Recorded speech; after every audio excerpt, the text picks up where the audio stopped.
மாரிமக மாயம்மா மனக்குறைய தீர்க்கும் அம்மா இருவெள்ளி விரதம் சொல்லி எடுத்து வரோம் முழப்பாரி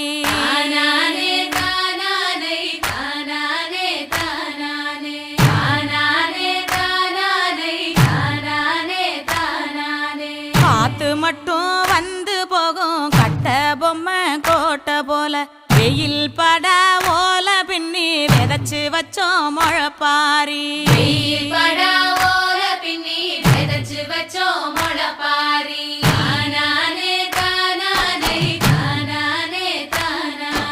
நடுவினிலே பொத்தி வச்ச நல்ல நல்ல ஓட்டிலெல்லாம் வித விதமா பயிர் விதைச்சு வெக்காளிக்கு போடுங்கம்மா.